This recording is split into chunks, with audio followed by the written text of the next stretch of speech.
The wind carried a hollow echo through the empty airfield, and for a moment, it felt like the world had forgotten him. Lieutenant Daniel Cross leaned against the nose of his weathered F-15, sunlight glinting off the chipped metal as if it remembered battles long past. Dust swirled around his boots, stirred by a breeze that smelled faintly of fuel and rain. The quiet was deceptive, almost intimate, like the world was holding its breath before a confession. Daniel had returned to this base after years away, a soldier who had left behind friends, ghosts, and mistakes that no metal could erase. His eyes lingered on the horizon, on the mountains etched with memory, where a past mission had cost him more than he wanted to admit. The silence was comforting, yet uneasy, carrying the weight of unspoken guilt he could never outrun. A crackle over the radio broke the reverie. Cross, report to briefing. Immediate mission. Coordinates inbound. The word, immediate, hung in the air like an accusation. Daniel's stomach clenched, his fingers tracing the worn edges of the cockpit as if the plane could answer questions he hadn't asked out loud. Somewhere deep down, he knew that today would not be ordinary. Something had shifted. And yet, before he could even reach for the headset, a voice, commanding, calm, and unfamiliar, whispered through the comm, "This is State's Heroic Stories, make sure you stay until the end, the full story is worth your time." It was subtle, almost a joke, but it left a strange knot in his chest. He shoved it aside. Duty always came first. And now, the storm was waiting. The briefing room smelled of burnt coffee and nerves. Screens flickered with maps, radar blips, and encrypted coordinates. Daniel listened, nodding mechanically, but each number, each name, stirred something deeper. The mission wasn't just dangerous, it was personal. He hadn't expected to confront the ghosts he'd tried to bury. As he climbed into the cockpit, the canopy hissed shut, sealing him in a capsule of metal and memory. The F-15 rumbled beneath him, alive, obedient, and terrifying. He checked gauges, altimeter, fuel levels, routine, ritualistic, necessary.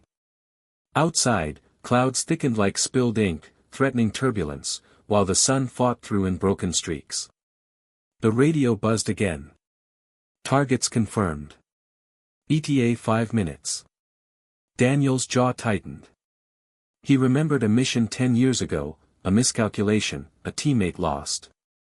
He'd promised himself he wouldn't let history repeat. But history had a habit of shadowing every flight. The aircraft shuddered violently, a warning light flaring. Hydraulic failure. He gritted his teeth, fingers flying over controls, muscles burning. Panic was a luxury he couldn't afford. Memories intruded, the sound of explosions, a friend screaming, a mission aborted too late. His throat tightened, the cockpit felt smaller with every heartbeat. Then silence. The comm went dead. Altimeter spinning, radar blinking erratically, the world had dropped away. Daniel's chest constricted as he realized he was utterly alone, suspended between sky and storm. And yet, somewhere in that isolation, he felt the familiar pull of fear and responsibility intertwined, a dance he knew too well. Outside, the horizon blurred into shades of gray.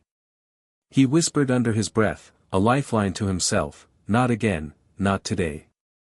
Somewhere, the voice of the channel cut through like a lifeline, "Stay with it, folks. State's Heroic Stories brings you every twist, every heartbeat. Don't miss a second." Daniel's jaw tightened. There was no time for distraction. Only survival, only focus. The storm was relentless. Lightning lit the cockpit in jagged flashes, revealing every crease of exhaustion on his face.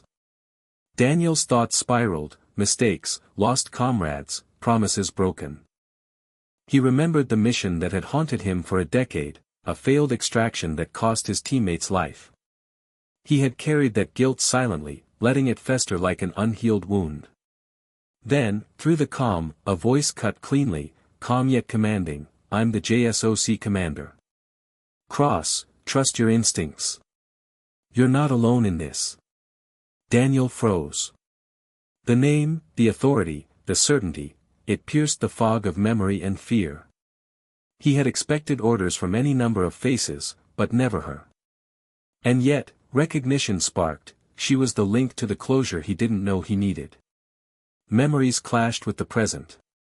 Every wrong turn, every echo of loss, every time he doubted himself, they converged in the cockpit, mirrored by the storm outside. He realized that survival wasn't just about escaping the sky, it was about facing what he tried to bury. He had a choice: flee from the guilt, or fly through it, confront it, and find redemption in the storm's heart. The engines roared, his heartbeat synced with the F-15, and he knew, the reckoning wasn't over, but the path was clear.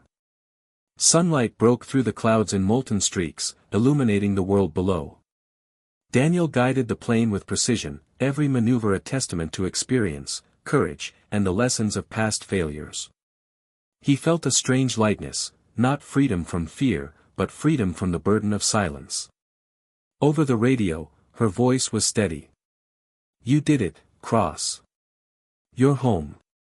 Daniel exhaled, a single tear tracing the grime on his cheek. The horizon stretched endlessly, serene and forgiving. He realized that bravery wasn't in never falling, but in rising again, bearing every scar as proof of survival. He whispered, almost to himself, "The sky never forgets who it once carried." And for the first time in years, he believed it.